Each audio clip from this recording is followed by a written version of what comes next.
Ассаламу алейкум, витаю вас, друзья. С вами снова я, Аслан Арцуев, на канале в YouTube Реалити и на канале в TikTok Аслан Арцуев. А, Так, что еще? Время 16 часов 1 минута по Берлину, 18 часов 1 минута по городу Джохару. Друзья, я вас всех сердечно приветствую. Все, кто находится во временно оккупированной Чеченской Республике Ичкерия, либо в фашистской России, пожалуйста, не пишите комментарии, не ставьте лайки, не распространяйте ссылку на наш стрим. Смотреть безопасно. Все остальное в ваших руках. Ваша безопасность в ваших руках, друзья. Что еще? Сегодняшний свой стрим я назвал «Перемирие или ловушка для Украины и Ичкерии». Все не поместилось, и также сегодня исполняется 29 лет с момента гибели президента Джохара Дудаева, который 21 апреля 1996 года в окрестностях населенного пункта Гихичу Чеченской Республики Ичкерия был подло, вероломно, по-русски убит. Об этом и многом другом мы давайте поговорим, друзья. Но в начале сообщение от Генерального штаба Вооруженных сил Украины о потерях русских бандитов в Украине. За прошедшие сутки уничтожено и ранено 670 русских боевиков, 2 танка, 2 боевые бронированные машины, 10 артиллерийских систем, 30 БПЛА и 50 автомобильной техники цистерн. Как мы видим, друзья, в 2 раза, иногда даже в 3 упали, 2,5, в 3 упали потери русских оккупантов, что говорит о том, что о снижении накала, снижении интенсивности боевых действий. И по всей видимости, быстро все это не происходит, по всей видимости, мы в ближайшие дни увидим полную остановку вот этих боевых действий.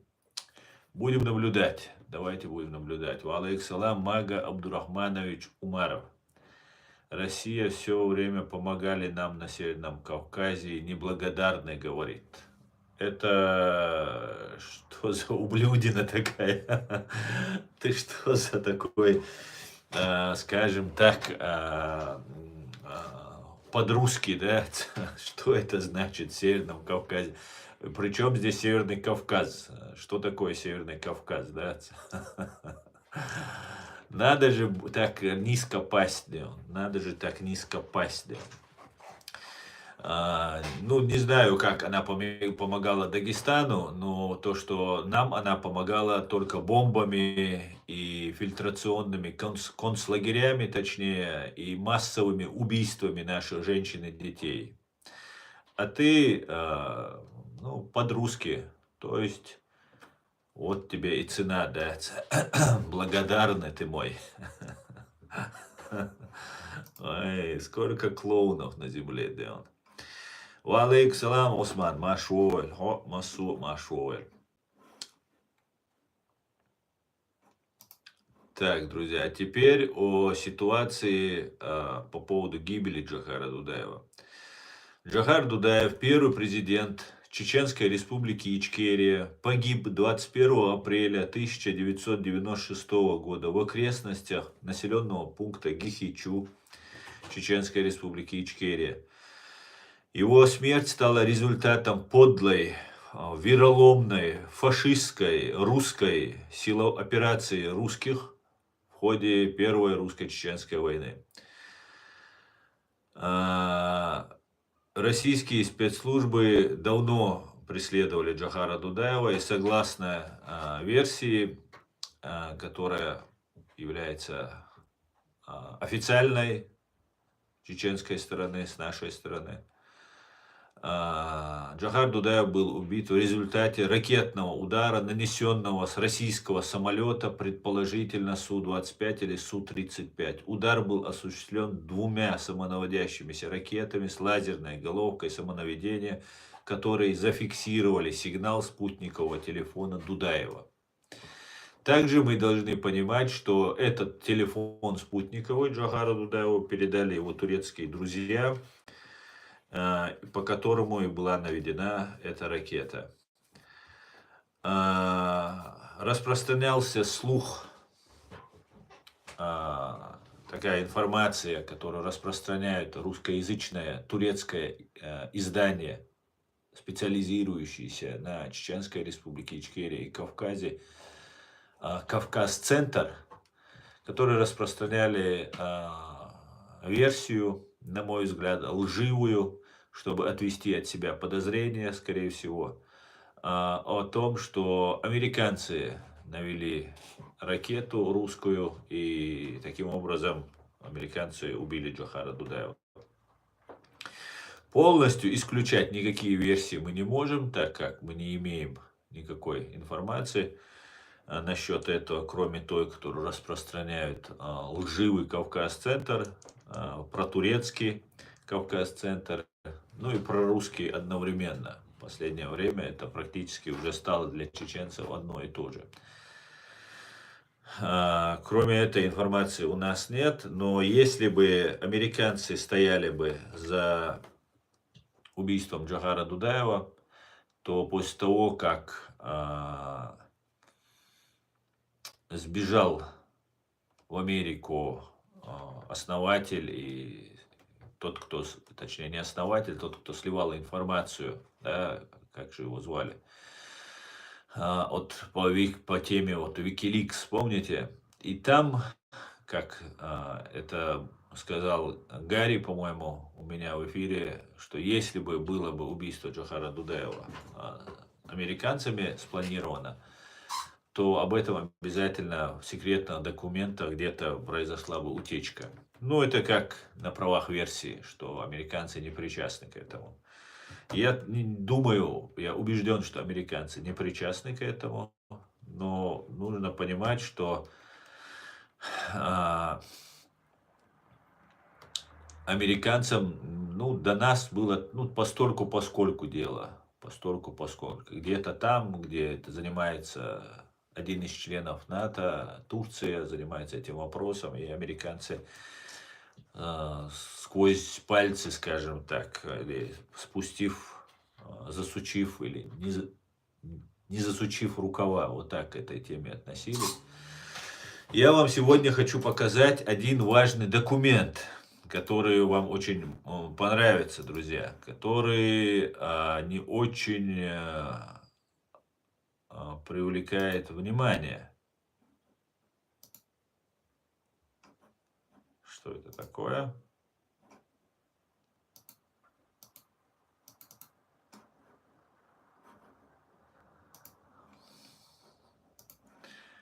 Ну да ладно, давайте я сейчас зачитаю вам этот договор, который был подписан, и какое отношение к этому, например, имеют американцы. До этого американцы не были так против нас. Джохар Дудаев погиб в 1996 году. Это стало, конечно же, переломным моментом чеченского сопротивления. Вся агентура, которая была изгнана Джохаром Дудаевым вокруг себя от власти, она вся вернулась. Она вся вернулась. И ну, чеченское сопротивление пошло по дороге к катастрофе. В чем мы потом, в принципе, и оказались. Были мы разделены религиозным фактором, там, многими другими моментами. Но гибель Джохара Дудаева — это переломный момент был, конечно же. Война не остановилась, чеченцы начали сопротивление, но потихоньку была подменена повестка. И национально-освободительное движение было превращено при помощи российской пропаганды в религиозную войну, представлено так в мире, и некоторые чеченцы пошли по этому пути и начали это поддерживать. То есть пошли по программе врагов, тех, кто нас пришел убивать. Ошибочно, заблудившись, но пошли этим путем. Итак, Давайте я вам прочитаю очень важный документ. Разговор. Этот разговор произошел между Борисом Ельциным и Биллом Клинтоном, в котором Ельцин согласовал с США преемника Путина, заявил о планах зачистить Чеченскую республику Ичкерия своими силами и потребовал от Запада не вмешиваться. 19 ноября 1999 года это все произошло. Я попросил искусственный интеллект перевести эти документы. Документы в 2018 году опубликованы, рассекречены и опубликованы на сайте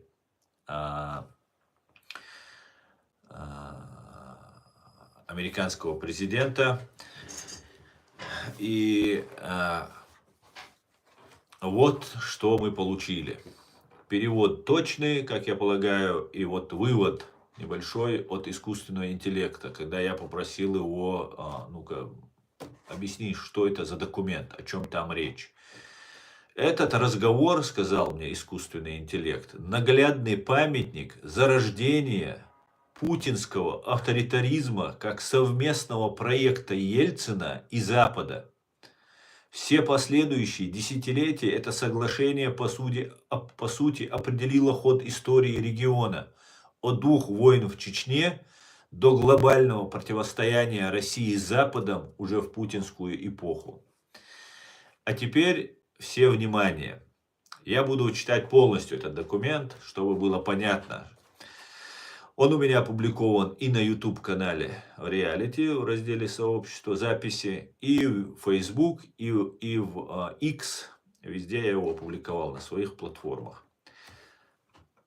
Секретно. 8897. Белый дом, Вашингтон. Памятная записка о беседе. Тема: встреча с президентом России Ельциным. Участники: США, президент Клинтон, госсекретарь Олбрайт, советник по нацбезопасности Бержер, заместитель советника по нацбезопасности Стайнберг, посол Систевич, Карлос Паскуаль. Россия: президент Ельцин, министр иностранных дел Иванов, советник президента Российской Федерации по внешней политике Приходько, министр обороны Сергеев, переводчик Петр Афанасенко, ведение протокола Карлос Паскуаль. Дата, время и место: 19 ноября 1999 года, 10 часов 45 минут начало, 11:40 окончание. Стамбул, Турция. Президент Ельцин: мы здесь на нейтральной территории, я рад вас видеть. Президент Клинтон: у нас у обоих здесь нет своих интересов, рад вас видеть. Президент Ельцин: ну что, Билл, что насчет тех лагерей здесь в Турции, которые готовят боевиков для отправки в Чечню? Ты ведь за это отвечаешь? У меня все данные. Министр Иванов: дай мне карту, я хочу показать, где обучают наемников и откуда их отправляют в Чечню. Они вооружены до зубов.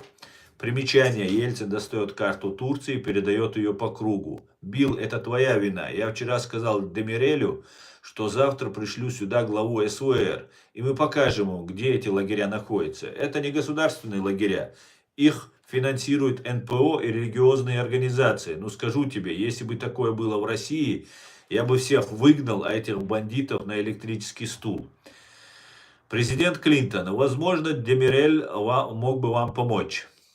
Президент Ельцин: он должен помочь. Завтра после моего возвращения я пришлю сюда главу СВР. Билл, ты повредил ногу? Президент Клинтон: да, но это не страшно. Президент Ельцин: когда у президента болит одна нога, это плохо. Президент Клинтон: зато дает понять, что я еще жив. Президент Ельцин: я знаю, что мы не в ссоре. Просто подначиваем друг друга. Я все жду, когда ты ко мне приедешь. Я звал тебя в мае, потом в июне, потом в июле и августе. Уже октябрь прошел, а тебя все нет. Президент Клинтон: ты прав, Борис. Я тебе должен визит. Президент Ельцин: последний раз я был в США, Билл. Президент Клинтон: когда мне стоит все устроить, тогда мне стоит все устроить. Посмотрю в календарь, найду подходящее время для нас обоих. Президент Ельцин: Позвони мне, скажи месяц и дату. Если у меня не будет другой поездки, я сделаю все возможное, чтобы подстроиться под тебя. Единственное, что у меня намечается, поездки в Китай и Индию. Президент Клинтон: Борис, нам еще много предстоит сделать вместе. Президент Ельцин: ты слышал мое заявление по ядерным вооружениям и запрету ядерных испытаний? Я только что подписал закон о ратификации нового соглашения по договору о всеобъемлющем запрещении ядерных испытаний. Так ведь, министр Иванов? Министр Иванов, вы подписали документы, которые направляют договор в Думу на рассмотрение. Президент Ельцин: ну в любом случае я это одобрил. Президент Клинтон: возможно, я еще смогу уговорить Конгресс. Они пока договор у себя оставили, даже после того, как отклонили. Так что, возможно, есть шанс. Ельцин: а может, это просто бюрократы копаются, и у них руки не дошли отправить его обратно к тебе?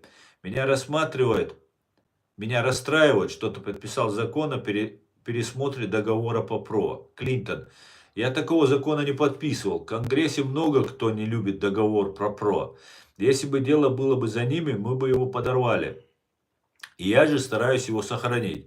Но у нас есть необходимость создать национальную систему ПРО от стран-изгоев. Нельзя создать работающую систему, не внося изменения в договор. Но я хочу сделать это совместно. Хочу убедить тебя, что это в наших общих интересах. Цель — защита от террористов и стран-изгоев. Против России эта система неэффективна. Она будет рассчитана всего на 20 ракет. Борис, я хочу договориться, как вместе этим пользоваться. Через 20 лет террористы могут получить ядерное оружие. Я знаю, твои люди со мной не согласны, но я не пытаюсь разрушить договор по ПРО. Мы еще не знаем, что технически возможно. Но в Америке есть люди, которые хотят его похоронить. Я пока никаких решений не принимал. Ельцин: Билл, я получил твое письмо.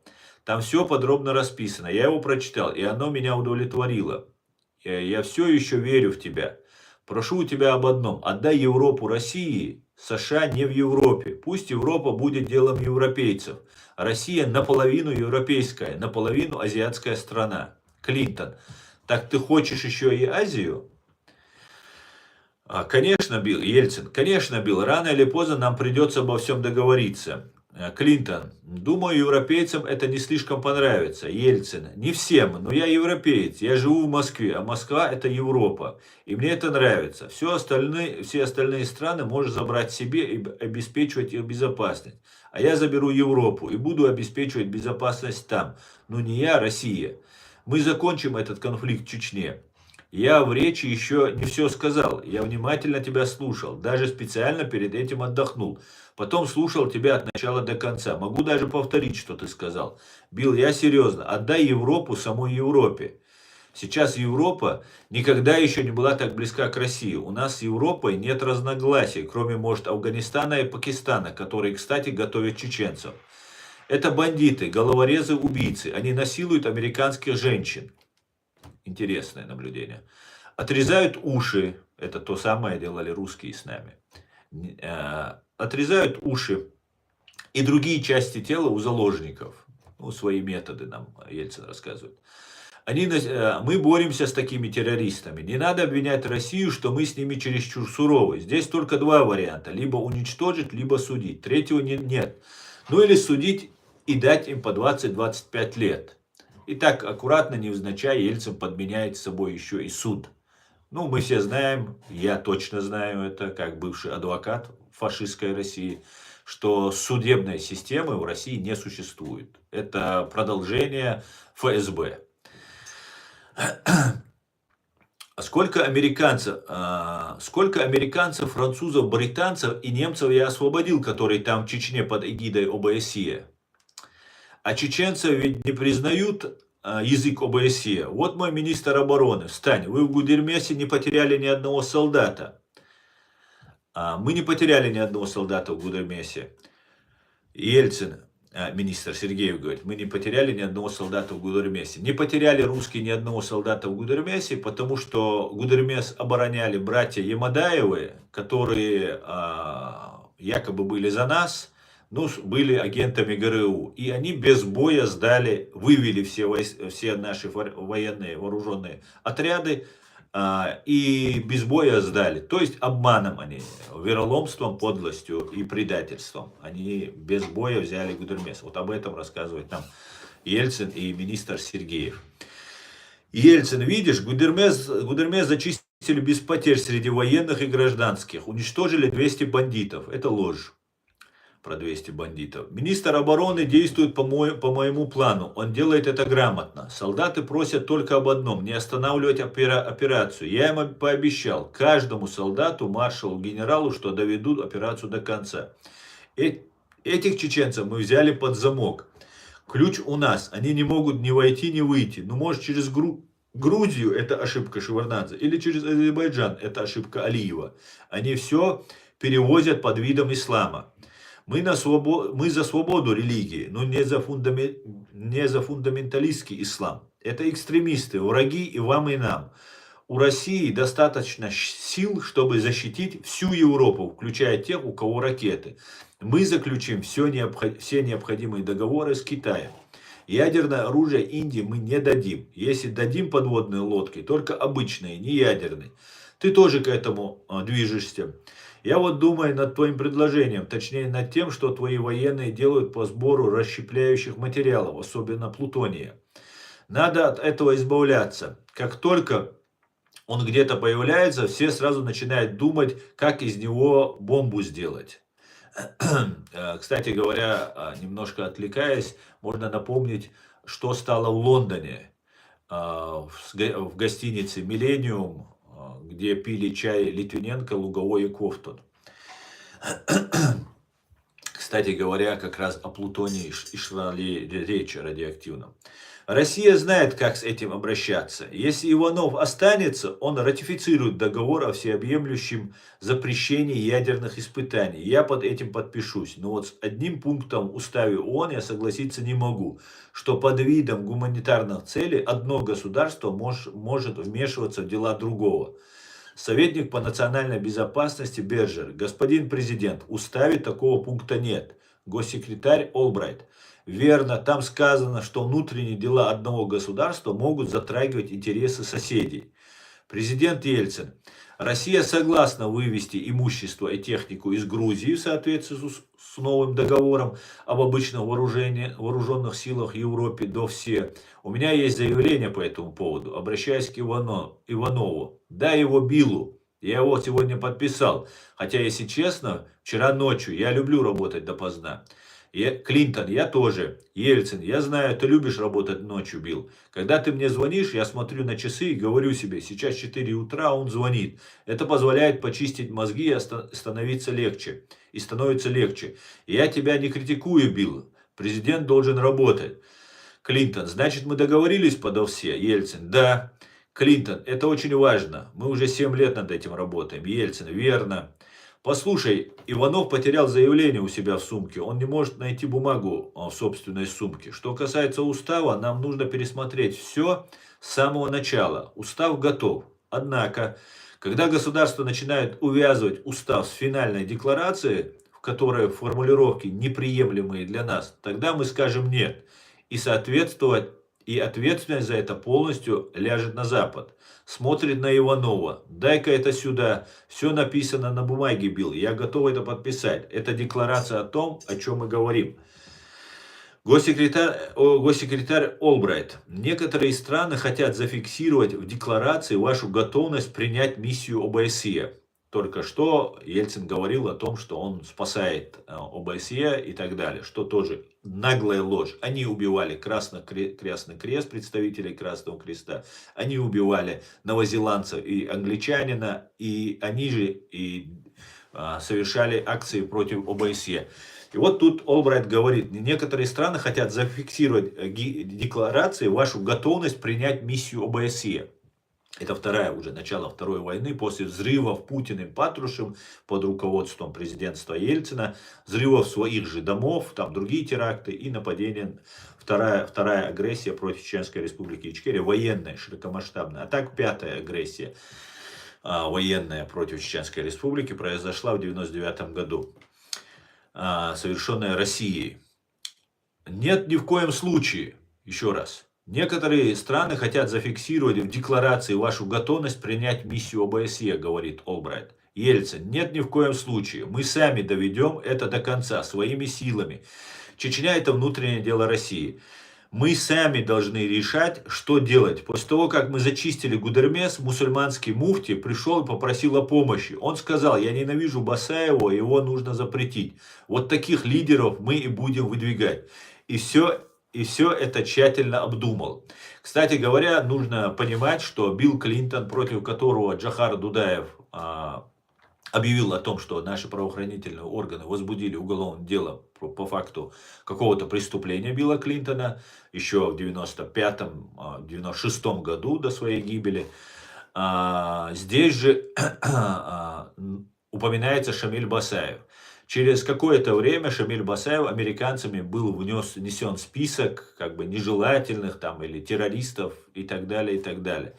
И по какому-то стечению обстоятельств, вот сейчас Ельцин, как я читаю, говорит о Басаеве, который не понравился Ахмаду Кадырову, то есть тому муфтию, который их же еще в советское время обучался в медресе в Средней Азии, готовился и все это время был их человеком. Понимаете? И вот этот человек якобы как бы к ним пришел, и они там... То есть свой агент ФСБ пришел, и они вместе теперь уже, который знает всю кухню изнутри в чеченском государстве, в чеченской власти, и, ну, по большую часть, может быть, не всю. И вот этот человек, фактически, о котором говорит Ельцин, и который упоминает Басаева. Вот все, что нужно России, Америка делала. Вот исходя из... Клинтон делал. Все, что нужно. И это представьте после взрывов домов в 99 году и других террористических актах, которых провели русские спецслужбы.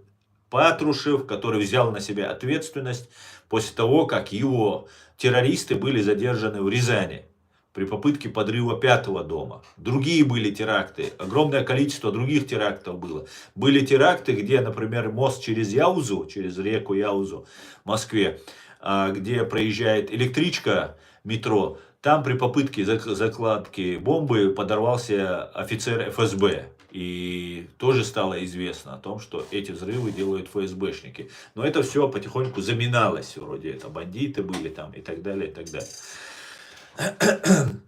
Клинтон: по чеченской проблеме я был менее критичен, чем другие. Даже сегодня я спросил у остальных, как бы они поступили бы, если бы это случилось в их стране. Это политический вопрос. Может быть, для вас внутри России лучше всего сказать европейцам: идите к черту. Но для долгосрочных отношений с Европой лучше всего будет выработать политику в отношении Европы и держать ее в уме, когда вы разбираетесь с Чечней.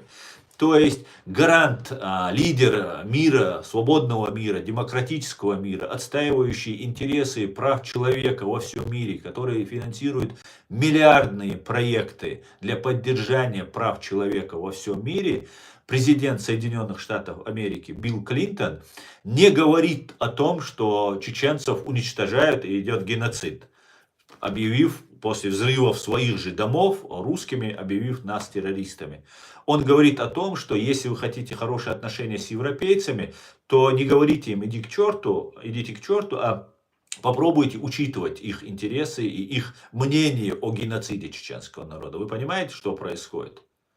Полный слив Чеченской Республики Ичкерия идет. Абсолютно стопроцентный. Биллом Клинтоном.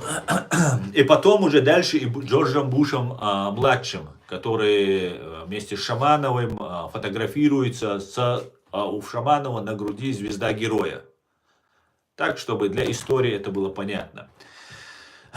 А эта звезда героя Шамановым заработана не против там каких-нибудь там боевых действий крупной армии, а за геноцид, за убийство женщин, детей чеченских, в том числе в Катырюрте, где Шаманов убивал людей.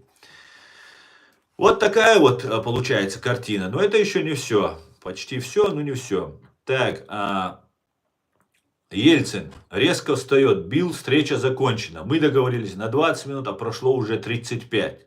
Хорошо, говорит Клинтон. Можно сказать, что встреча окончена. Ельцин, эта встреча затянулась. Тебе стоит приехать в гости, Билл. Кто выиграет выборы, спрашивает Клинтон. Демократический президент спрашивает, кто выиграет выборы у Ельцина. Путин, конечно, говорит Ельцин. Он будет преемником Бориса Ельцина. Он демократ, он знает Запад. Клинтон, он очень умный. Ельцин, он жесткий, у него внутри стальной стержень, он внутренне крепкий, и я сделаю все возможное, чтобы он победил, конечно, законно. И он победит. Вы будете работать вместе. Он продолжает ельцинский курс на демократию и экономику и расширяет контакты России. У него есть энергия и ум, чтобы добиться успеха. Спасибо, Билл. Клинтон, спасибо, Борис, было приятно тебя увидеть. Конец беседы. Секретно. Вот такая вот интересная загогулина получается, как говорил Ельцин. Вот такая вот загогулина получается. Этот текст с скриншотами на английском языке в оригинале вы можете найти у меня в Facebook, либо на странице в X, либо на YouTube-канале в разделе «Сообщество». На YouTube-канале не все страницы у меня поместились выложить, только 5 страниц, 7. Все полностью вы найдете у меня в Facebook. При желании вы все это можете увидеть, посмотреть и ознакомиться с этими моментами. Вот такая вот ситуация получилась. Умный Путин, которого американцы одобрили фактически. И я думаю, уже ближе, до этого, конечно, он был уже одобрен, и после их одобрения Путин был назначен президентом. Вот такая вот интересная загогулина, друзья. Ну, давайте почитаем ваши комментарии. Валейкум салам. Слышал, американцы хотели купить лицензию по добыче нефти в Чечении на 52 миллиарда долларов. Джохар хотел сделать из Чечении офшорную зону, тем самым привлечь инвестиции. Чеченцы жили бы в 100 раз богаче, чем катарцы, и чеченцы имели бы международный иммунитет. Никто не посмел бы чеченцев ущемлять в этом мире. Совершенно верно. И таджику отрезали ухо, а другому глаз выкололи после крокуса, который таджики не устраивали. Да, Фаиза, абсолютно так, абсолютно так. И эти люди не причастны. Может быть, косвенно их где-то использовали обманным путем, но непосредственно эти люди не причастны. Непосредственно они не убивали людей. И да, над ними это совершили. Это совершили не просто где-то какие-то бандиты или преступники там, в прямом эфире, открыто, демонстративно, и всем русским это нравится. Вот вся проблема русских в чем. Им это нравится. Никто не осудил это, никто ничего не сказал. Все, вот их ФСБ, которое они знают, что оно лживое, преступное, оно их взрывает, оно их убивает. И когда это ФСБ говорит, что это вот эти пойманные люди, они говорят, ну хорошо, да, это они. Им отрезают уши, их там пытают, там их жестоко, я знаю просто, как это происходит. Очень хорошо просто знаком с этой тематикой. И ничего, все нормально, все нормально. Вот проблема русских. Понимаете? Вот она проблема русских. Так, вот этот чувак мне надоел здесь, да, вот этот Магадеон, да, Мага, свали отсюда, да. Мага, Мага. Мага, да. Дальше. В России никогда не было законов и не будет. В России закон бандитов у власти. В России прав тот, у кого сила. Да, совершенно верно. Салам маршал Думахва. Делер салам маршал, свободный гражданин. Валейкум салам всем свободным людям, от свободных чеченцев. Никогда не существования так называемой России с Петра I по сей день не было никаких законов, кроме законов головорезов. Да, совершенно верно.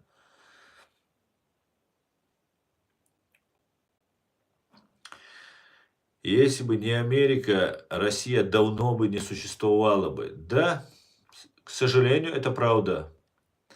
Проблема в том, что западный политический пласт того времени повязан умалчивание, а то и потакание преступлениям русского мира. Абсолютно с тобой согласен, свободный гражданин. не могло происходить убийство каждый божий день на протяжении годов, десятилетий, 20 лет. Геноцид, уничтожение, репрессии, обман, унижение. И все это видели, здесь на Западе видели, все журналисты это видели, все спецслужбы это видели. И говорить, что это не видели и этого не было, они не могут. Они просто это проглотили и шаг за шагом уступали русским, американцы, Запад в целом. Шаг за шагом уступали свои принципы, о которых они декларируют, о которых они говорят, о которых их конституции написаны. И всего. Это просто шаг за шагом они отступали. Шаг за шагом унижали нас, убивали нас, все наблюдали, ой, как плохо, ой, как мы озабочены, ой, как мы переживаем. И все торговали, все принимали Путина, все договаривались и вместе боролись с международным терроризмом, так называемым. Архитектором и главным спонсором, который является фашистская Россия в лице КГБ СССР, ФСБ. Вот они. И все это прекрасно знали. Все спецслужбы это знали. Понимаете? Но здесь идет такая игра. Здесь тебе там нужно задействовать террористов, тут нужно. Потом террористов ликвидируют. Абсолютно 100%. Но пока они нужны, ими пользуются. Вот такая вот. Причем сами их создают, сами их финансируют и потом при необходимости их ликвидируют. Ну, все пределы, как бы, получается. Русских все устраивает, Запад все устраивает, они там свое влияние оказывают. Ну и террористов устраивает, они же в рай попадают. Вот, дают собой попользоваться и сразу в рай. Единственный, кто проигрывает, это простые люди вроде нас. Вот кто проигрывает. И мусульмане, и не мусульмане. Вот иудеи пострадали. Зато же заигрывали, например, с Путиным. Вот все эти годы и строили мечеть у себя в Израиле, ФСБшную. И вот пострадали в итоге. Украинцы заигрывали, воевали вместе с русскими против нас. Там отпускники, их там нет. И это появилось не в Крыму, это появилось в Чечне 20-30 лет назад. И вот теперь Украина за это расплачивается. Америка, Запад, в целом Европа тоже заигрывали. Все, теперь расплачиваются. Миллиардами расплачиваются. Терактами на своих улицах расплачиваются. Лондон, который заигрывал, который фактически поддерживал, привел Путина к власти. У них в центре Грозного, в центре Лондона происходит теракт с применением полония. У них новички применяют. И вообще их ни во что Россия не ставит. Вот что получила Англия, Великая Британия.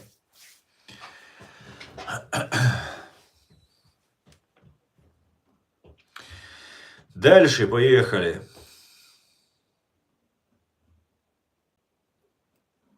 Буря массу верили, Аслан, еще тогда говорил Садков, что Путин поднял рюмку с чаем на базе в Моздоке и сказал генералам, что Америка дала добро освободить Чечению.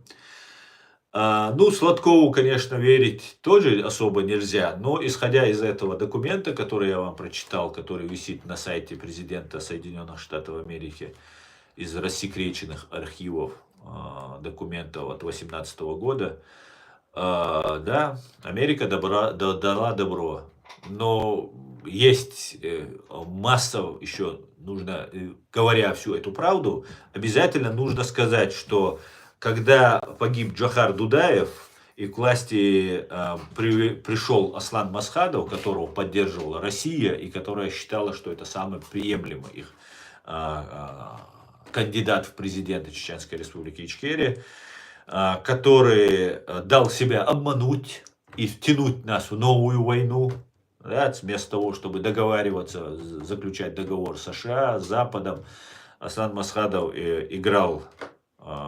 заигрывал с Россией, с российской агентурой, пытался ее как-то договориться с ней.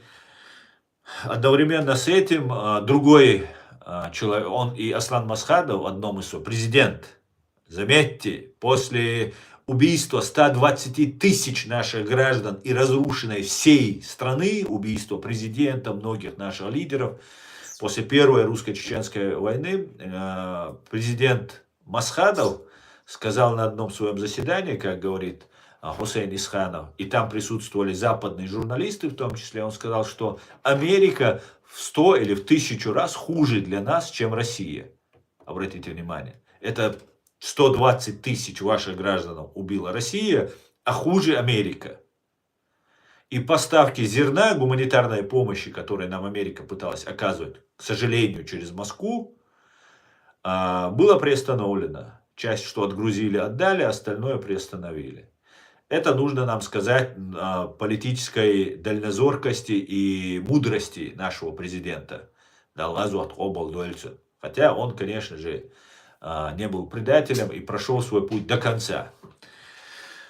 Но дал себя обмануть, что в нашем положении это катастрофически оказалось. Его вице-президент, который, как выясняется, был связан с Турцией, Ваха Арсанов, после того, как в Судане или в Сомали, в Судане, по-моему, произошли какие-то действия американцев и этих суданцев, приказал все вооруженные силы боевого столкновения американцев и суданцев, приказал все военные вооруженные силы Чеченской Республики Ичкерия привести в боевую готовность против США. Президент и вице-президент говорят вот такие вот вещи. Просто чтобы вы понимали. И должны ли были, просто как пример, мы, чеченцы, если бы были на месте Соединенных Штатов Америки, и нам обращалась бы вот такая маленькая страна, которую не видно на карте, которая готовит, вице-президент готовит армию из операции в Судане, где американцы понесли потери, и их это задевало. И в этот момент им в ребра вот так пальцем тыкать и говорить, мы против вас, все атомные подводные лодки, весь наш космический флот, все мы направляем против Америки. Конечно же, как зубочисткой пугать США это было, но сам факт. И благодаря вот такой политике, которую вели наши лидеры, угоду непонятно кому, но точно не чеченскому народу, мы получили то, что получили. Вторую войну мы оказались абсолютно одни, и американцы помогали. Еще больше. И они в первую войну, правда, помогали. Тот же Билл Клинтон заплатил 6,5 миллиардов или 9 миллиардов, там по-разному говорят цифры, России, для экономической поддержки, что сразу же были направлены на войну против Чеченской Республики Ичкерия. В 1944 году, когда нас депортировали, русские нас депортировали на машинах Студебеккеры. Наши бабушки и дедушки хорошо помнили эти машины, потому что других машин в Советском Союзе практически не было. А Студебеккеры выделялись для того, чтобы на войну против немцев, против нацистов и все такое. Но использовали их против нас. Наши ленд-лиз, наши же машины. Вот точно так же использовались эти деньги. Большому сожалению, вот такая, виновными, крайними пострадавшими в этом оказался чеченский народ, который до сих пор пытаются агенты турецкой разведки и агенты русской разведки снова использовать для своих целей. Понимаете? Сейчас ведется вот эта борьба против нас. Продолжается эта борьба. И они дерутся между собой. Турецкая разведка и русская разведка. Но дерутся они не турками и русскими, а и эти дерутся чеченцами. И я против этого, чтобы мы в этом участвовали. И Турция не нужна нам, и Россия нам не нужна. Спасибо. Помогли, ради нас что-то делали. Спасибо, турки, если помогали, там какие-то базы, может, были, еще чего-то. Я уверен, это делалось не ради нас, но раз вы говорите, вы нам что-то помогали, теперь мы хотим, чтобы вы перестали нам помогать. Вот и все. Перестаньте нам помогать. Не нужна нам ваша помощь. Вот и все. Так, спасибо за подарок. Спасибо, лейтенант. Спасибо. Дальше давайте.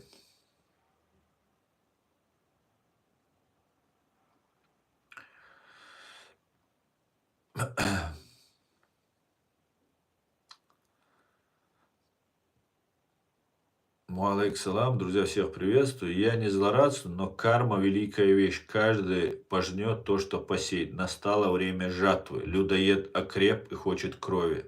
Да, людоед пьет эту кровь в огромном количестве уже, галлонами, литрами, да, бочками. Так, свободу Ичкерии, Эмин. Чеченцам очень сильно стоит найти точку соприкосновения с иудеями и заключить обоюдный договор. Полностью с тобой согласен. Евреи — это те люди, которые также пострадали и пытаются выжить в этом суровом, жестоком мире. Также имеют свои особенности, как и мы, свои особенности. Небольшой народ, малочисленный народ. И это нам нужно учиться у них многому. Не становиться в хвосте какой-то новой империи, арабской империи, турецкой империи, еще там русской империи, а становиться самодостаточными, независимыми, свободными, о чем мы стремились и мечтали всю нашу историю. И договариваться со всеми, в том числе с евреями.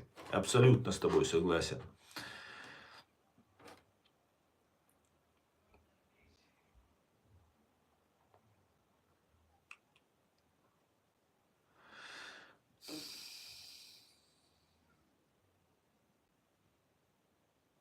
Спрашивается, что делать нам, чеченцам? Заигрывать, как в то время Запад? Нет, знаешь, что нам нужно делать сейчас? Сейчас что нам нужно делать? Нам нужно учиться, набираться знаний, делать выводы из того, что произошло. У нас есть свое государство, у нас есть опыт этого государства, где-то вот плачевный, трагический, тяжелый, но это наш опыт, который мы не должны отбрасывать, мы должны изучать этот вопрос, где мы ошиблись, как мы ошиблись, где мы совершили ошибку. Мы увидели, теперь мы были советскими гражданами, которые не знали, что творится в мире.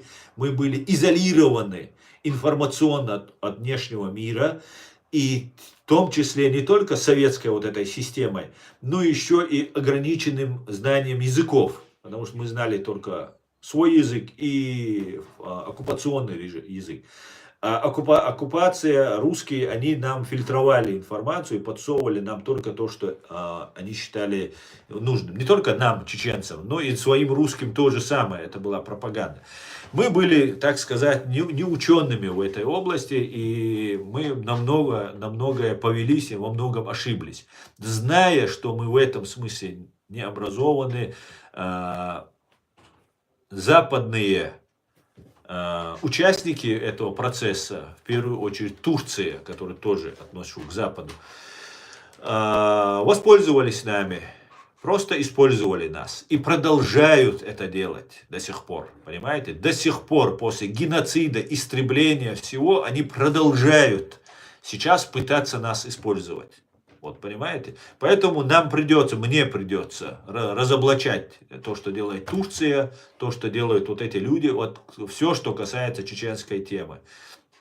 Чтобы нас не представлять фашистами и радикалами, как хочет этого делать Россия и Турция. Понимаете? Они здесь, Россия, хотела нас представить радикалами. Именно таким образом они собрали всю нашу молодежь и отправили в Сирию. Это делали турецкие агенты и русские агенты совместно. И сейчас они продолжают делать ту же самую свою работу. Сейчас они уже продолжают остатки уже нашей молодежи опять зомбировать и так далее. Но придется тогда объявлять Турцию такой же фашистской страной, ее организацию МИД, турецкую разведку, такой же террористической организацией, как ФСБ. В противном случае я не знаю, как с ними бороться. Да, это не Россия, которая сейчас не угодна всем, а Турция, которая и в НАТО входит, и у нее везде разведка и так далее. И много оболваненных вот этой пропагандой, исламистской пропагандой людей, которых они могут задействовать. Но у меня другого выбора нет. Если Турция не понимает по-другому, я вынужден буду называть вещи своими именами. Вот такая вот работа ведется против нас, друзья. И нам нужно образовываться, как я сказал, нам нужно становиться сильнее, нам не нужно воевать сейчас, нам нужно, чтобы все страны в мире нас признали, ну, в первую очередь, это США, чтобы нас признали, Великобритания, Франция, Германия и, может быть, Турция пусть тоже нас признает. Пора бы ей тоже уже хоть какой-то заплатить за все, что она нам сделала, хотя бы признанием. Ну и нужно ли нам это признание, если она так себя ведет, тоже другой вопрос. Поэтому нам нужно становиться сильнее. Сильнее учиться, хоть и вопрос риторический, свободный гражданин, но нам нужно становиться сильнее.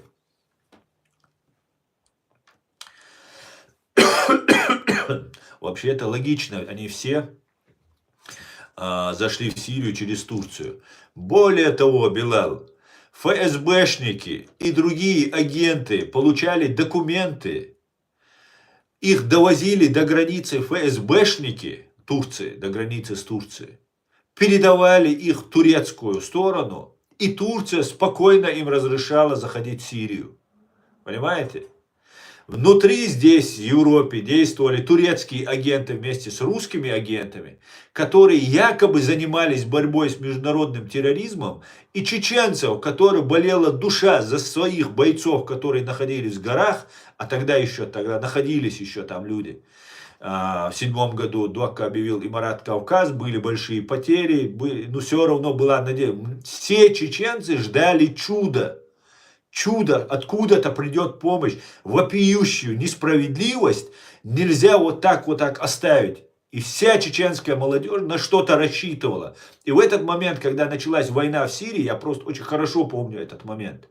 Когда началась война в Сирии, все надеялись, что сейчас в Сирии, который является хабом по продаже оружия Советского Союза, России во всем мире, и в частности в арабском мире, что у нас там будет тыл, что у нас там будет вооружение, и мы сможем, молодежь сможет перебираться через Грузию, как-нибудь через Турцию, которая помогала заходить в Сирию, что мы сможем прийти на помощь и освободить нашу страну.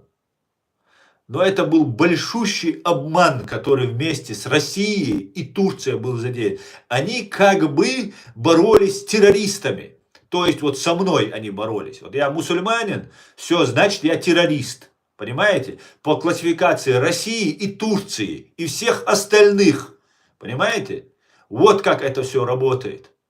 Вас собирают, и потом, я не говорю, я не хочу плохого ни одной там религии на земле, ни одной национальности на земле. Я хочу просто, чтобы моя земля, которая 1000 лет является моей, она была свободно, и я там мог жить, не бояться, что меня репрессируют, расстреляют, посадят, убьют, используют, еще что-то сделают. И меня объявляют террористом. И это все делалось не просто одной Россией, это делалось всем миром. В первую очередь, и выходя за рамки России, это делалось Турцией, как мы видим сейчас. Понимаете? Вот как это работало. Вот как нас уничтожали. И теперь, когда уже пассионарное общество почистили, так убили простых людей, просто мусульман убили. За что? За то, что они хотели помочь тем, кого поддерживал Запад, то есть эту оппозицию против Башара Асада. Представьте себе, люди едут воевать против Асада, а Запад воюет против Башара Асада, который является русским, да, российским человеком, пророссийским человеком. И вот когда едут помогать против этого Башара Асада, то есть на стороне европейцев, Запада, их выставляют исламистами. По всем фронтам показывают нам ИГИЛ, который отрезает головы, там взрывает, расстреливает, просто устраивает геноцид. И все, кто воюет против Башара Асада, все исламисты теперь. Все, теперь вы все фашисты, ублюдки и террористы. Вот как нас представили. Понимаете?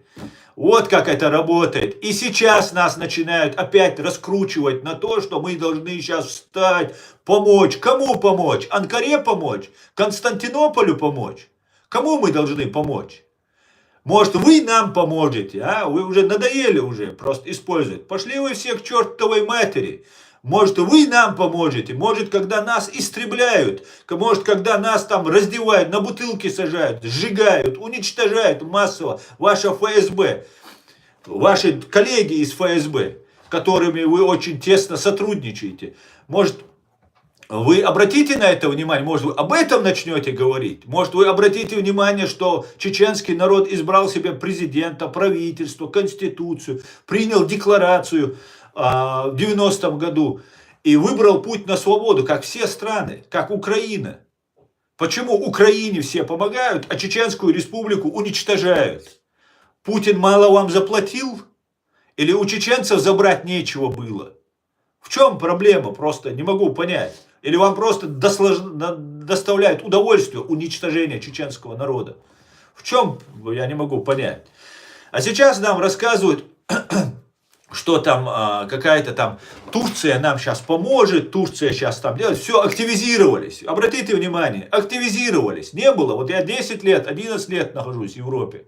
Я не видел никого, вот этих людей на этом фронте, я их не видел. Где-то, может, где-то они там появлялись, никакой работы не было. Теперь все объявились, все блогерами стали, все начали там рассказывать. Это только видимая часть. Огромное количество здесь, в Европе, сидят людей, которые надеются, что Турция им поможет их там отправить. Турция поступала всю свою историю с нами вероломно. Всю свою историю. Понимаете? Она претендует на нашу землю, как Россия. Только лишь из-за страха перед русскими турки не лезли на Кавказ.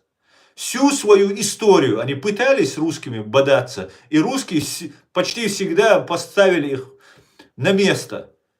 И свой родной Азербайджан, тюркские, и Кавказ, где много тюрок проживает, турки были вынуждены терпеть, потому что как огня боялись русских.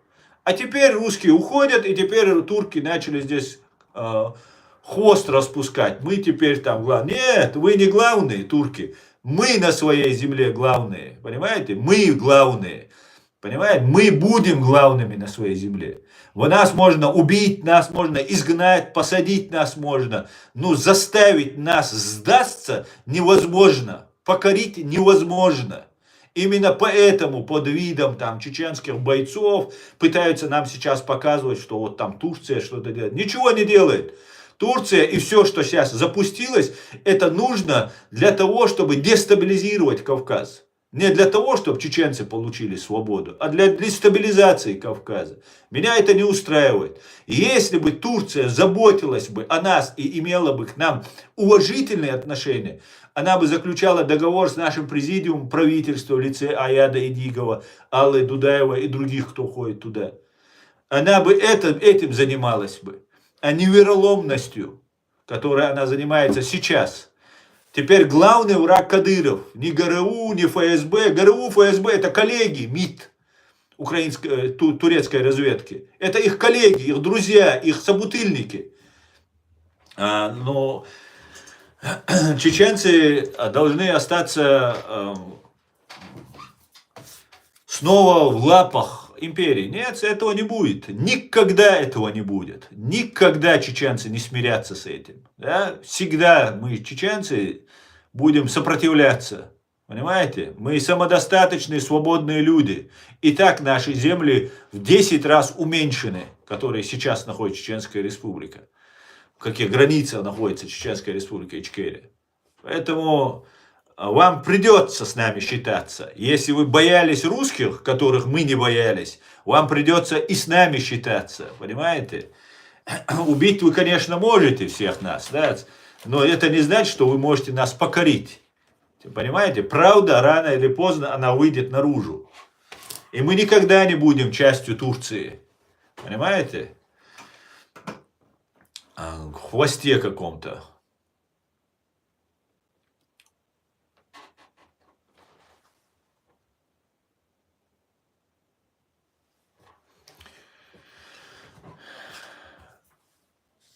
Как поступить после обретения независимости Чечении, если у президиума все необходимые кадры? Стагусуа. Стагусуа. кто ты, например? Ты чем не кадр для чеченского государства, для чеченской власти? Ты должен что-то делать. Есть президиум, власть, которую они сохранили, наш выбор нашего народа, нашу конституцию они сохранили. Вот ты должен что-то сделать, я должен что-то сделать для того, чтобы что-то у нас было. Власть это не то, что после войны, после геноцида, что ты вот там, если есть ты, есть я, есть наш тысячи, кто меня смотрит и разделяет мою точку зрения, понимаете? А нужно вообще 10 человек, чтобы все это изменить. Объединенных единой целью, грамотных, образованных, верных идеалам свободы и независимости. Вот как-то так. Конечно, есть. И ты есть, и я есть. Нас уже двое. Как поступить? Поступить нужно следующим образом. Нужно не дать себя втянуть в никакую военную авантюру, чтобы нас уничтожили окончательно и решили окончательно чеченский вопрос, русские и все наши недоброжелатели, которые живут на Кавказе, вокруг нас и так далее, в регионе, кто живет. Мы должны учиться объединяться, вычищать всю российскую и турецкую агентуру. Ну, турецкую будем разговаривать, это отдельная тема. Они не убивали нас. Там есть разные люди. Есть искренние наши люди, которые надеются, что через Турцию нам помогут. Русскую агентуру всю вычищаем. Среди нас ее не должно быть напрочь. Вообще духа не должно быть. Понимаете? От слова вот просто совсем. Просто чтобы рядом не стоял ни один русский агент с нами. Понимаете? Мимо, чтобы не пролетал над 40 километров в небе даже, чтобы не было его. Вот мы должны объединиться и дальше продолжать наш путь. Все, должны добиваться признания. Королем короля делает свита. Мы должны уважать наш президиум, уважать нашу конституцию, уважать нашу Ичкерию, за которую мы заплатили колоссальную цену. И двигаться в этом направлении. Страны одна за одной должны нас признать. Вот когда наш президиум признают, вот они дальше будут действовать. И финансирование тогда появится, и все остальное появится. Вот дальше будем действовать и смотреть. Никто, Стагусо, за место тебя и меня нашу проблему решать не будет. Понимаешь? Никто. Нету этой силы. Вот надо тебе встать во весь рост, получить 50 пуль в грудь и идти дальше. Вот тогда мы сможем что-то добиваться.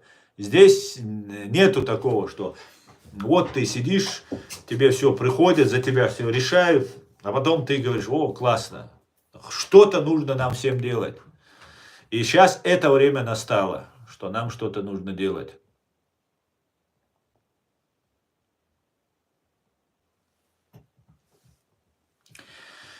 Как вы думаете, среди ваших, живущих в Европе, есть агенты Кремля? Конечно, есть. Я этим как раз занимаюсь каждый день. Разоблачением, выявлением этой агентуры. Есть сила. Это воюющая Украина. Я полностью согласен. Воюющая Украина – это сила, на которую мы рассчитывали. Я рассчитывал, и наши люди рассчитывали. И вначале был прилив, все хотели помочь, все хотели поддержать. Но пришли к тому, что Украина, которая получает миллиарды денег и огромное вооружение, не двигается вперед. Пятая колонна не зачищена. Происходят очень странные вещи, и никаких наказаний за это. Я это точно так же наблюдал в Чеченской республике Ичкерия. Вот произошло, например, какое-нибудь там резонансное событие. Вот, например, убийство пленных, 4 русских пленных, которых Ахмед Закаев обнаружил, передал нашим там бойцам, а эти в Дуполь пьяные 4 русских на 2 Уралах, на 2 грузовиках задерживаются. Быстро приезжает человек, который сейчас рядом с Ахмедом Закаевым, снимает на камеру, и его, этих 4 русских, казнят. Под запись публично. И Ахмеду Закаеву ничего. Тот человек, кто снимал, он уехал, здесь живет в Европе с тех пор. А Ахмед Закаеву ничего. Но он как бы не при делах, он же там ничего и как бы. Вот то же самое, например, я могу сказать по поводу вашей Украины. Вот эти же, такие же ситуации происходят у вас. Например, добровольно сдавшийся плен член банды ЧВК «Вагнер» Нужен передался русским украинцами. Да, он ЧВК «Вагнеровец», он зэк, он русский, он все плохое. Этот человек добровольно сдался Украине. Его украинский журналист, а я его считаю пропагандистом, забыл его фамилию, вы напишите, если вспомните, который его снимает, этого Нужина, рекламирует его, раскручивает его, а потом передает русским. Понимаете? И ничего с этим. Это уважаемый журналист, который на фронте там добывает информацию и так далее. И таких случаев миллион происходит. Не Золкин, это другой. Это Золкин тоже русская фамилия, но это тоже русская, другая. Другая фамилия. Вот эти вещи происходят. Понимаете? Признается Чеченская республика Ичкерия Верховной Радой, но не приглашается президиум правительства, а почему-то там Ахмед Закаев находится, который работает на Россию, на русских. Не Карпенко его фамилия. Карпенко, нет. Сагаевская фамилия Милорис, который, короче говоря, не помню сейчас его фамилию. Да нет, русская фамилия.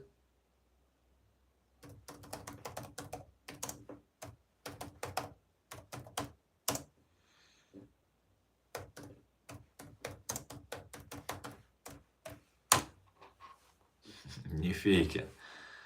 Сейчас я вам скажу его фамилию. Обычная русская фамилия. На языке вертится. Бутусов. Совершенно верно. Коха. Спасибо. Абсолютно. Бутусов. Нет, не Кондрай. Всех перечислили. Бутусова я имею в виду. И таких, как Бутусов. Понимаете? Эти вещи, они не случайны. Они не случайны. Ни один вагнеровец больше не сдался. А почему? Потому что вагнеровцы — это проект Путина, лично Путина был. Понимаете?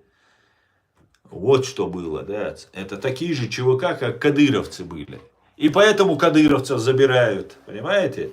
Думаете, они чеченцев жалеют? Ни в коем случае. Просто нужно проект Путина, чтобы Путин, он у нас неприкасаемый, его люди там, он верен, ну, короче, все у него отлично.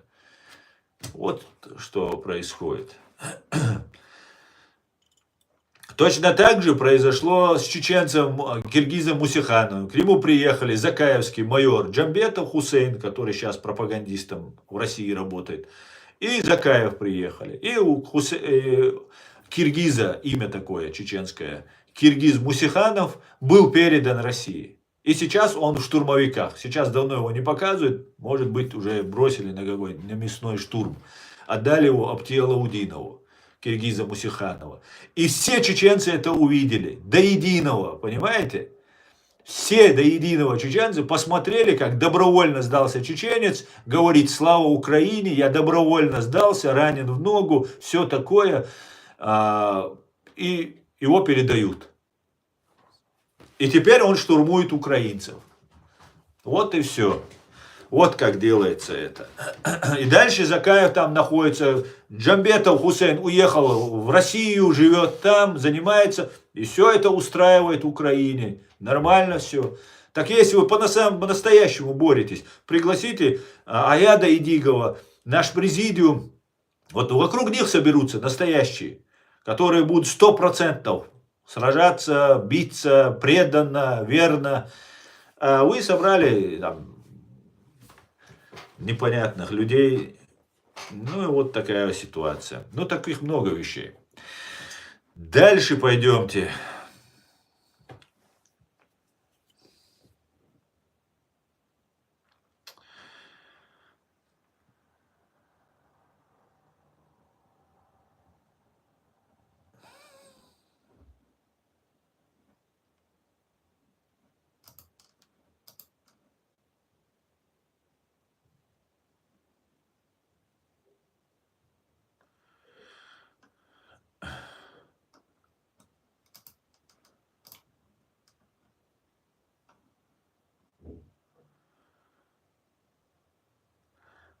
Кредиты давали не только американцы, но и саудиты. Они тоже дали 6 миллиардов. А, Я не знал. Хорошо, что ты мне сказал. Но я не удивлюсь. Саудиты. Кто такие саудиты?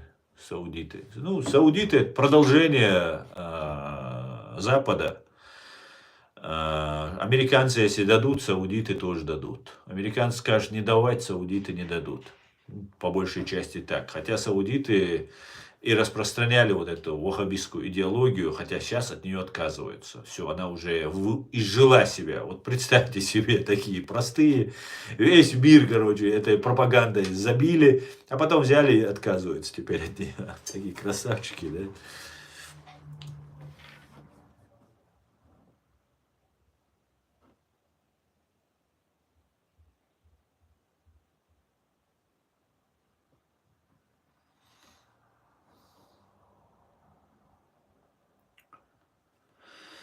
У евреев очень большое влияние. Те, кто натравливает нас на них, размахивают флагом якобы исламского всемирного братства, действуют против наших государственных интересов. Совершенно верно. И пластилиновый флаг шлество шлилашью хэчи уэльнаш. Яхкаюк просто.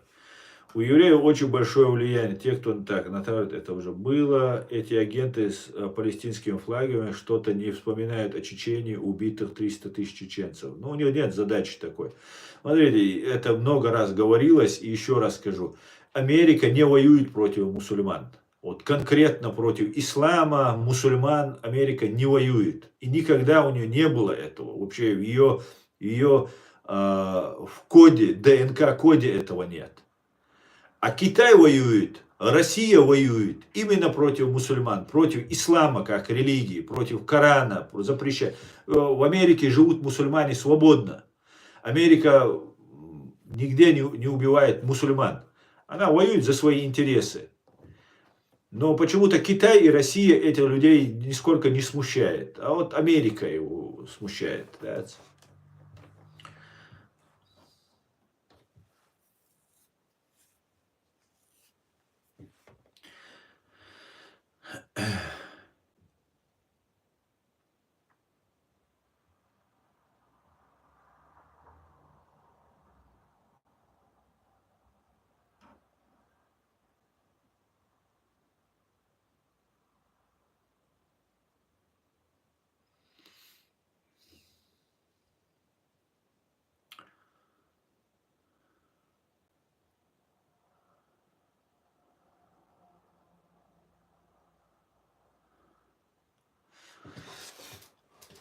Нет, я не был в Израиле.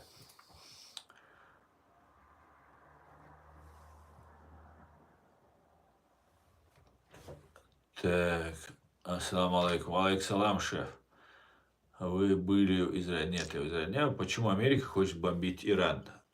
Ну, я не знаю, почему Америка хочет бомбить. С чего ты взял, что она хочет бомбить? То, что Израиль сейчас собирается, там говорят, собирается бомбить ядерные объекты Ирана, об этом слухи ходят. Ну, неизвестно, насколько недостоверны. С другой стороны, Израиль, например, подвергается опасности со стороны Ирана, который отказывает в праве на существование Израиля. Понимаешь? У другой страны, у Израиля нет. У евреев другой страны нет. И не очень им хочется, чтобы их уничтожили, их государство, их всех скинули в море. Поэтому Израиль будет отстаивать свои национальные, жизненно важные национальные интересы, а США им будет в этом помогать, потому что США и Израиль — это союзники. Как-то так.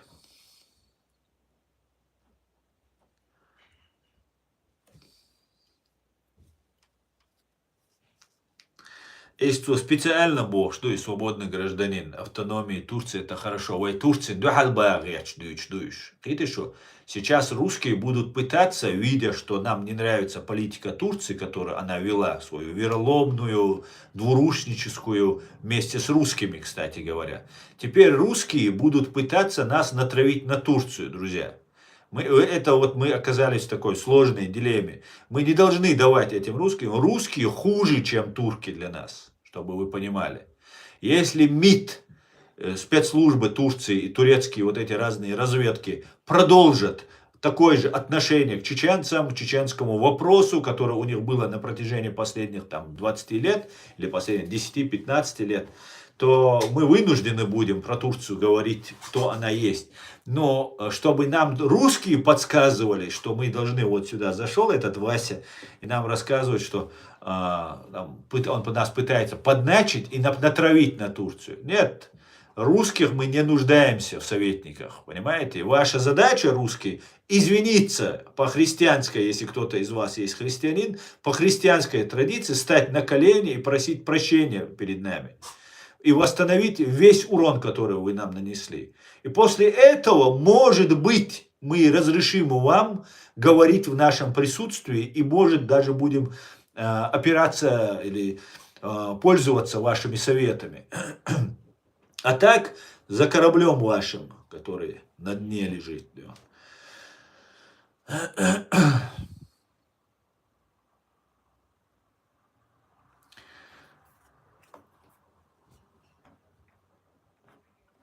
Так что ваир мадайт лашкай, массу ваир дахусар бушуниш, да? Мы должны быть выше этого, да?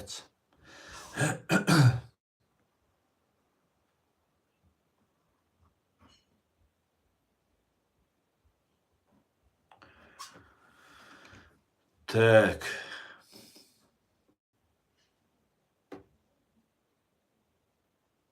Музафир, ты в каком классе учишься, Музафир? Скажи мне, в каком ты классе учишься? И я могу тебе дать, Музафир, сейчас слово, я могу тебя поднять, и мы можем обсудить с тобой. Израиль, Америка, Ичкерия. Давай обсудим. Хочешь? Давай, заходи. Давно окончил. Ну, по всей видимости, ты ее недавно окончил. Ты знаешь, как вопрос задал? Ты поддерживаешь Америку. Вот смотри, если Америка союзник Израиля, то если ты поддерживаешь Америку, получается, ты против Палестины. Приблизительно ты сказал следующее. Ты поддерживаешь Ичкерию, которая является союзником, там, например, Америки. Ты, получается, против Кавказа? Вот приблизительно ты это сказал.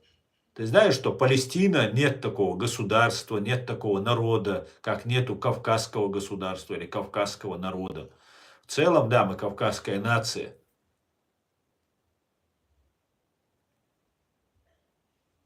Понимаешь, что ты сказал? Ты неграмотный. Ты не понимаешь, о чем ты говоришь. Ты понимаешь, что Кавказ это как Палестина, это географическое обозначение. Сколько вас нужно учить тому, чего вы не знаете? А? Скажите просто. Ты не понимаешь, Музафир, о чем ты говоришь. Если ты понимаешь, я тебе предоставляю возможность, уникальную возможность на моем канале, я тебе даю слово. Давай, делай запрос, я тебя подниму. Давай поговорим на эту тему. У нас осталось минут 10 до конца эфира. Я готов эти 10-12 минут потратить на тебя. Ты не понимаешь, о чем ты говоришь. Палестины не существует как государство. Понимаешь? Израиль это тоже Палестина. Иордания это тоже Палестина, часть Иордании. Часть Сирии это тоже Палестина. Понимаешь? Ты даже не понимаешь. Видишь, вы даже не понимаете, о чем вы говорите. Ясно с тобой все.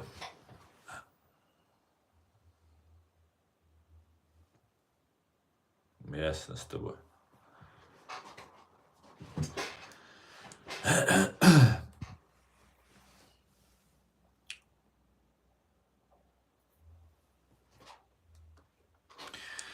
Смотри тогда, Музафир, я тебе объясняю. Палестины не существует как государство или страны. Евреи это палестинцы, такие же как арабы, черкесы, которые там живут, другие народы, которые там проживают. Это все палестинцы, как мы, кавказцы. Палестины государства не существует. Это географическое обозначение определенной части на карте. как в нашем случае, Кавказ. Понимаешь? Вот эта ситуация.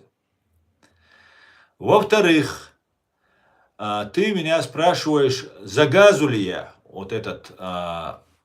Нет, почему? Ты же понял, говорит, про что он тебя спросил, и про какую Палестину он имел в виду. Нет, нет, нет. Вы несете русскую пропаганду. Вы знаете, вы как вам телевизор сказал, у вас даже нету анализа, вот то, что вам говорят. Вы даже не проверяете. И когда я вам объясняю, что вы неграмотные, что вы абсолютно подвержены русской пропаганде, вы тогда немножко начинаете ориентироваться. Вам сюда заходит информация, не перевариваясь ее, отсюда она у вас выходит.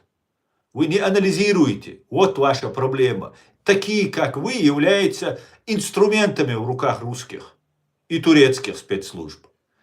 И всех кого угодно. Потому что вы не образованы, и вы не знаете, что вам говорят. Шон халмахит, а сдег дубохштег. Хуманах разобраться, да есть эхки. Видишь что?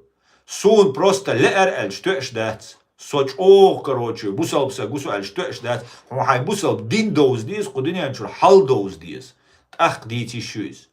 Палестину ты или за Израиль Бога, и чо глупый, ты за Ичкерию или за Кавказ Бог, сандык дуй, за Ичкерию или Кавказ, когда сердце этого Кавказа, это и есть Ичкерия, понимаете? А сердце Палестины это Израиль, понимаете? Чтобы вы понимали. И вот вы повторяете просто тупо пропаганду, которую, не анализируя ее. Так вот, я задам вам встречный вопрос. Вы за то, чтобы быть друзьями русских? Вы хотите быть за русских? Вы хотите быть вместе с русскими? Скажите мне. Она Музафир. Ну хорошо, нет, ты вопрос поставил правильно. Я понял, что ты хотел сказать. Я просто вижу, что ты не понимаешь, о чем ты спрашиваешь. Ты неправильно поставил вопрос. Ты не знал просто, что Палестина это географическое обозначение. Поэтому ты так сказал. Не хотим быть с русскими. В чем суть вопроса? Говорит, вот, не хочет Берзлой быть с русскими. Тогда ты мне скажи, если ты не хочешь быть с русскими, почему ты выступаешь за тех, кто поддерживает русских? Хамас. Это такие же кадыровцы. ЧВК Хамас. Это такие же ЧВК, как ЧВК кадыровцы. Вы поддерживаете ЧВК Хамас? Объясни мне.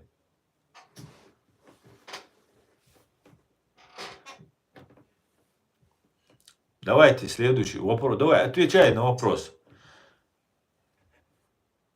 Вот, Музафир, ты не хочешь, понятно. Ни ты, ни Берзлой, ну, по крайней мере, на словах вы не хотите. Я не знаю, кто вы. Вы и так все говорите, что вы не хотите быть с русскими. Объясните мне,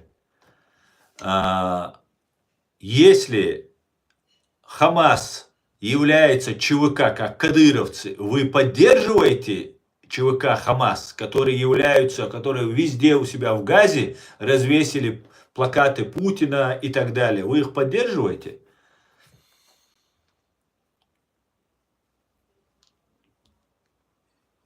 Ну, давайте, ребят, побыстрее. Да, нет, я живу во Франции, ты думаешь, я хочу быть с русскими? Я не знаю, то, что ты живешь во Франции, Музафир, это еще не значит, что ты не хочешь быть с русскими. Потому что у вас во Франции огромное количество ГРУ там. Самая главная страна, это была Франция, куда отправлялись весь этот Лазурный берег, у вас там ГРУ там засеяно просто. Поэтому это еще не факт, что ты живешь во Франции и ты не хочешь быть с русскими.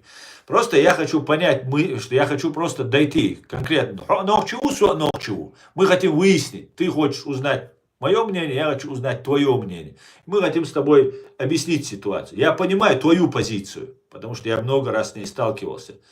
Не хочешь ты быть точно, отлично. На этом мы закончили. Скажи мне, ЧВК Хамас, которые любят Путина, как ЧВК кадыровцы любят Путина, для тебя являются братьями-мусульманами, которые там сражаются против иудеев, там, христоносцев и всех остальных. Да или нет? ЧВК Хамас являются для тебя братьями или нет? Братьями-мусульманами или нет, скажи мне.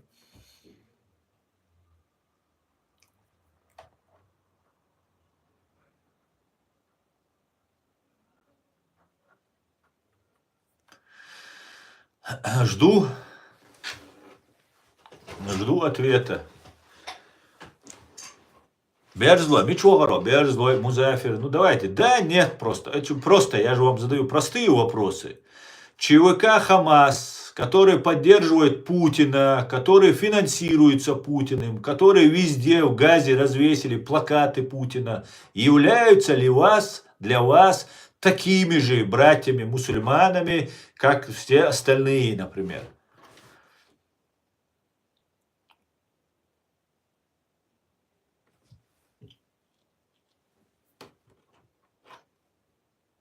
Что, если они поддерживают? Я не вижу весь твой комментарий, Берзлой. Я вижу только вот, что, если они поддерживают. Я против убийства детей и женщин. Вот это другой разговор, Музафир. Ты начал не с того, что убийство женщин и детей, а ты начал с того, что кого я поддерживаю, Израиль или Палестину, ты сказал. Хорошо, давай пойдем дальше. Я тоже против убийства детей. Любых детей. Арабских, еврейских, чеченских, русских. Мне без разницы. Я против убийства женщин и детей. Теперь давай перейдем к следующему шагу. Ты против убийства арабских детей, мусульманских детей, но не против убийства иудейских детей, христианских детей или там детей из семьи, где родители атеисты. Тебе имеет значение вероисповедание родителей этих детей?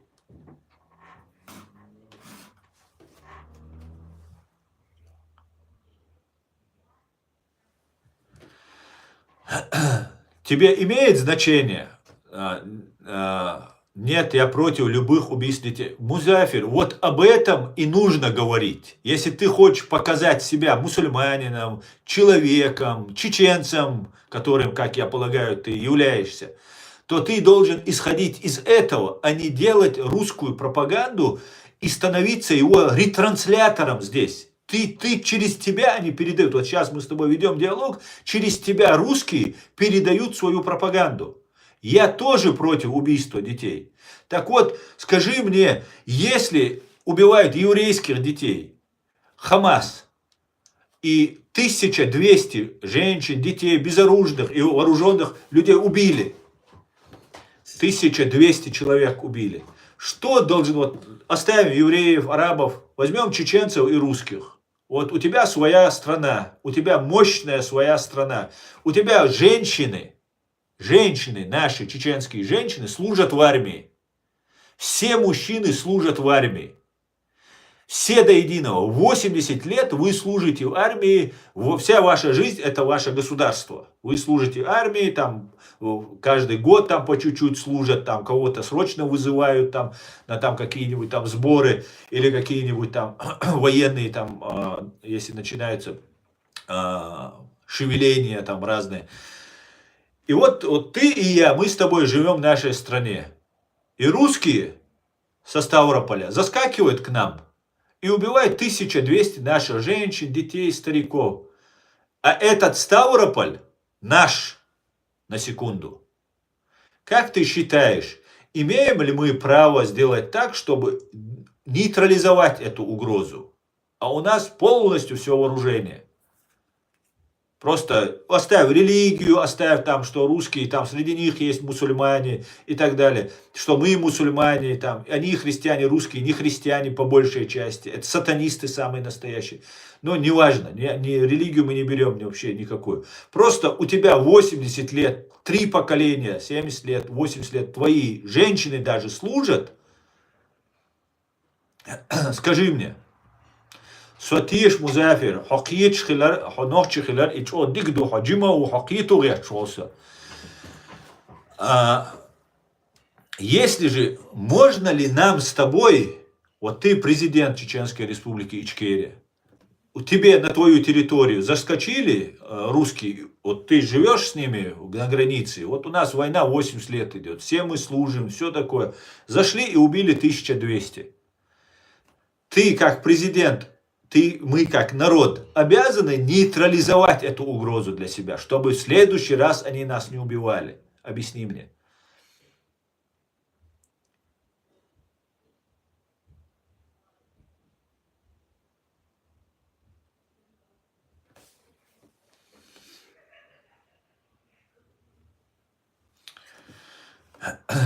Ничего, я здесь молодец, оба.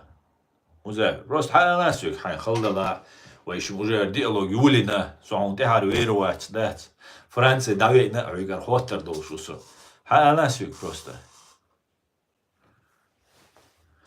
Обязаны, Музафир, вот об этом и речь. И дуай дючтек. Вая гэскшан луаг мадаиш что дух дагар, что шусанул бусал псагу, сову бусал на защищать беш, что публично вол дейл, усо. Шуга вало, азбеш вол, шуга бало и бол. Ну ашит сабо. Ну асад хана мехтя вай бусал шнаган, ущемлени цайоит, массу агу сайхум, сай ночал, сай бусал бол, лардеш хаво шусо. Но и Бог дат сун дой что зудар беша, бузудар ши беша, кацахит. Хит дер сунам ка. Масаря хит, но сун жукча хит, газки беша хит, сун раздетят, берду, делабо и берду, динс душча, издат. Сун дела, вай цанум нахкиет диез, вай использовать деш дуцер, вайн зихульш. Шейн хума эльч хейна, цер сразу же атаки, лютяга, ниц бу. تار بيكش تبويت وين احسن لوز جت شين تاع غاسقي وين تاع مو شين لو اقداش عشبو اشت لوز جت اشا زودري بيش عدي تاري مزافر بوصلش نيغا سيدي ويتردرع مسرقة بوصلش نيغا поддерживать вирора а разобраться один в этом вопросе бехки милу хаймоста милу ацаж قاقيتا بيش حولاري مثلا سونا دقويزر ورا سونا عدوتا كرتا خيتا حيقلي خيتر در مثلا خيتر در и самое главное агаз кшешо пропаганд дальше транслировать идеяцер китё просто как ретранслятор хульшуо ретранслятор ты просто повторяешь то что тебе говорят о и туркой бушун или илдоч бешвайк газ кшсани юкмет кюшунцер Хазнея Санчо по борьбе с международным терроризмом туркой газкой цанбушуни был беш абош. Видишь что? Цундела вай цанум нахкит. Мы должны понять одну вещь. Если мы хотим занять какую-то позицию в каком-то вопросе, мы должны четко это объяснить. Согласны ли мы? Вот представьте, мы воюем 300 лет. 300 лет мы между собой. Евреи и арабы воюют там 70-80 лет между собой. Мы воюем против России 300 лет. За это время ни арабы, ни евреи друг другу столько геноцида, вреда не нанесли, как русские нанесли нам за все это время. За все это время русские совершили многократно геноцид. Полностью на ноль нас практически сводили. И мы чудом просто сохранялись. И вот за это время, за то, что вот это происходит, мы... А как мне где разобраться? Вот я, Музафир, этим и как раз занимаюсь. Молодому поколению ваше. Хажла Музафир. Суна кучу разные нахчу боли, тадека сумшаздю, а сразу камилштаешь банить бо. И я могу даже нормального человека, которым ты, по всей видимости, являешься, человек, который задает вопросы и пытается найти ответы. Вот такому человеку я могу нахамить, нагрубить. Это моя вина, это моя ошибка. Если я тебе нахамил, нагрубил, сум бех мобилла.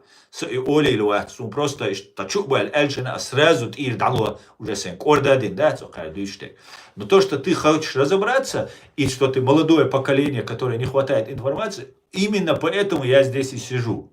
Не потому, что мне кто-то платит. Никто на этой земле мне не платит. Никто на этой земле мне не говорит это говорить или то говорить. Я это делаю сам, просто что в голове у меня есть, что я вижу, пытаюсь я вам донести, молодым объяснить. Так вот, за все это время, за 300 лет, Музафир, войны против русских, когда они над нами совершили страшнейшие геноциды, мы никогда не убивали их женщин и детей. Никогда целенаправленно, чтобы расстреливать, убивать, взрывать их женщин и детей, мы этого не делали. Самое страшное, что творили мы в отношении невооруженных людей, некомбатантов, это когда наши люди взрывали себя вместе с ними. И это я не одобряю. Но это было. Это факт. Но целенаправленно, самому оставаясь в живых, убивать женщин, детей, этого никогда не было. Так вот, арабы, Хамас, сделали именно это самое. Не просто мы должны стать сейчас за русских и поддерживать Хамас, если мы его начинаем поддерживать.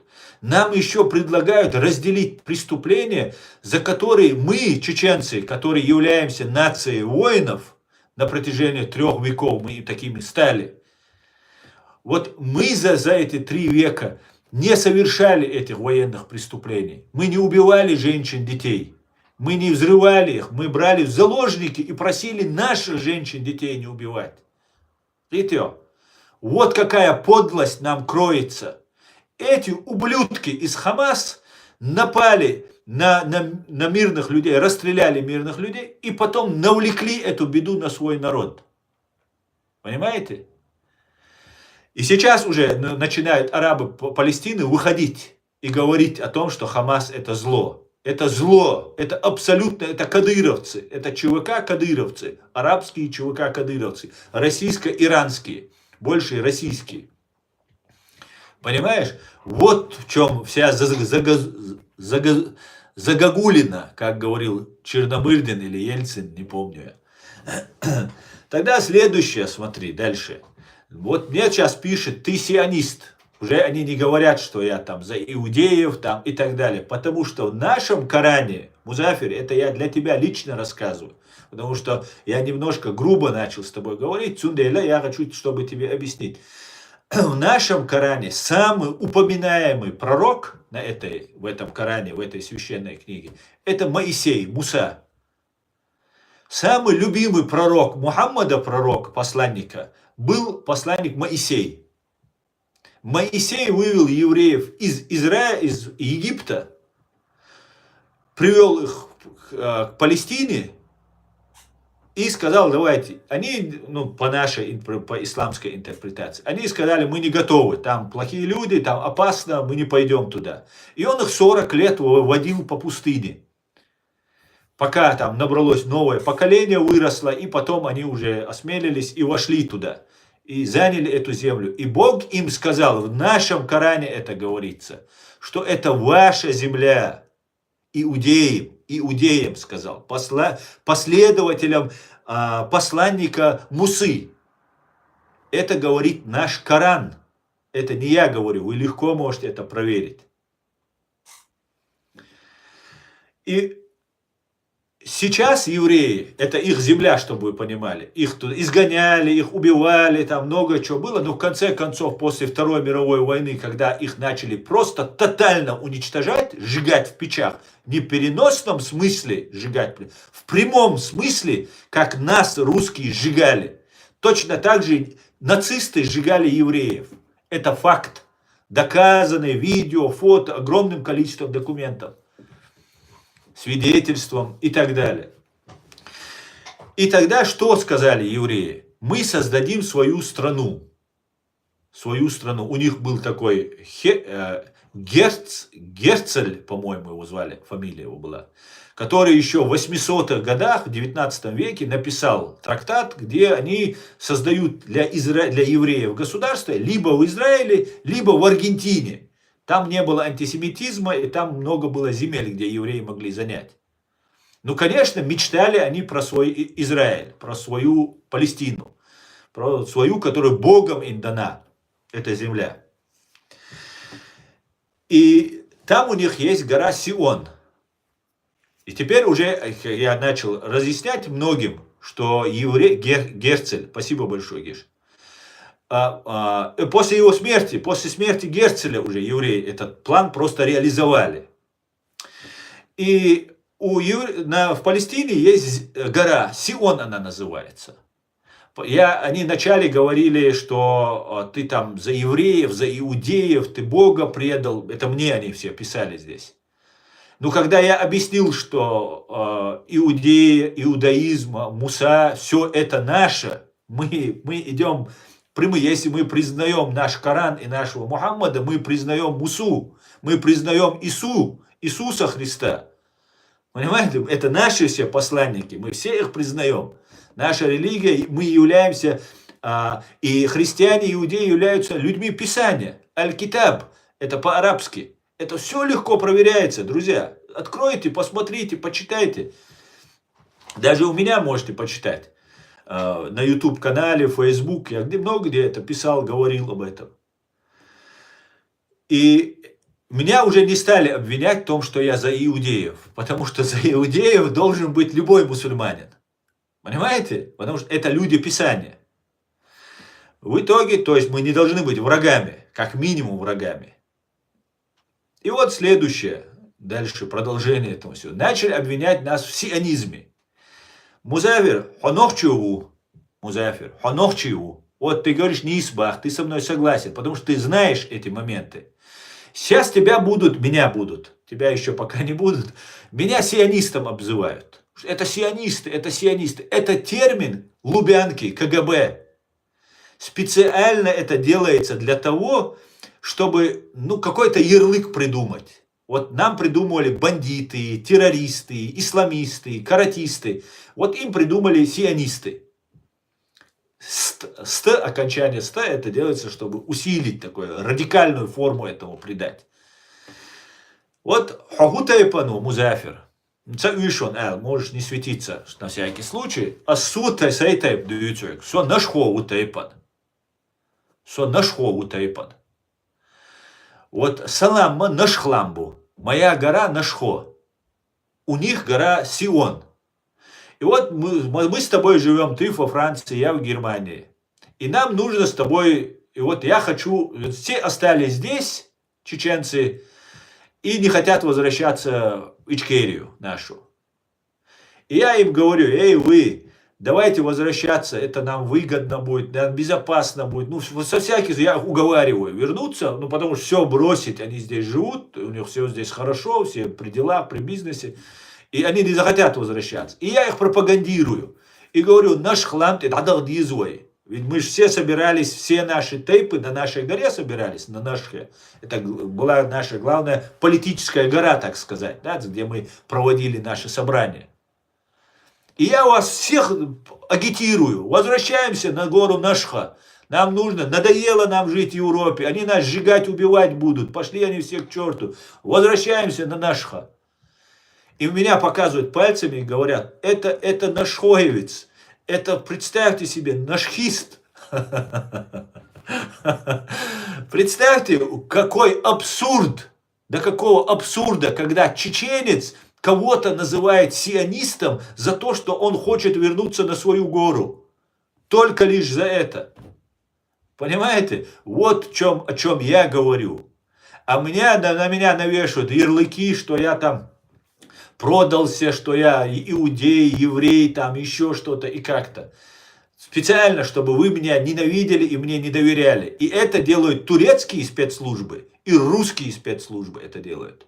Вся турецкая агентура только и занимается тем, что обвиняет меня, что я еврей, потомок евреев, там, иудей там, и так далее. Хотя в моем роду нету ни одного, ни чеченца. Ни по матери, ни по отцу.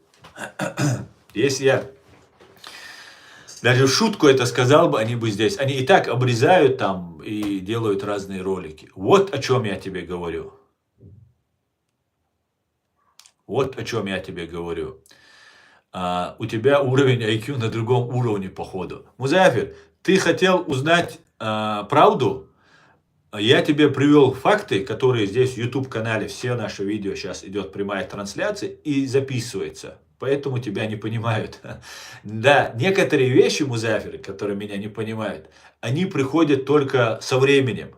И сперва было слово, и мне нужно было это слово сказать. Я первый раз, знаешь, когда удивился, когда несколько лет назад террористы из ЧВК, российско-иранского ЧВК «Хамас» обстреляли в месяц Рамадан и убили бабушку в Израиле.